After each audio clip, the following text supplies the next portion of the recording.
ඉන්දියාවේ සුරත් ප්‍රදේශයෙහි ජීවත්වන කාන්තාවකගේ ඇසිපියවල සිටි උකුණන් 250ක් පමණ සහ උන්ගේ බිත්තර 80ක් පමණ ඉවත් කිරීමට වෛද්‍යවරු සමත් වී තිබෙනවා. ඊ타මත්ම කලාතුරකින් දක්නට ලැබෙන මෙම රෝගී තත්වයට හේතුව ඇසිපිය මට වැඩෙන අන්වීක්ෂීය උකුණන් විශේෂයක් වෙනි.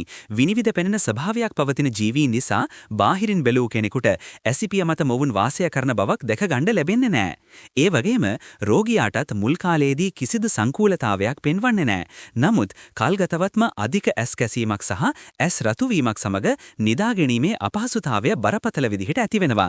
ඊ타මත්ම කලාතුරකින් වැළඳෙන රෝගයක් බැවින් බොහෝ විට සාමාන්‍ය ප්‍රතිකාර කරන රෝහලකදී හඳුනා ගන්න අපහසු වෙනවා. තවදුරටත් පවතින බරපතල කාරණය වන්නේ මෙම උකුණන් ආලෝකයට ඊ타ම සංවේදී වන අතර ආලෝකය වැටුණු වහාම සමට ආසන්නව සැඟවීමට කටයුතු කරනවා. එතකොට මේ උකුණන් අන්වීක්ෂීය වන බැවිනොත් ඉවත් කිරීම සඳහා කිසිදු ඖෂධයක් මේ වනතෙක් සොයාගෙන නොමැති බැවිනොත් වෛද්‍යවරු බරපතල අර්බුදයකට මුහුණ දෙනවා. ඉවත් කිරීම පිළිබඳව මෙම උකුණන් කිසිදු ඖෂධයකට මරා දමන්න බෑ.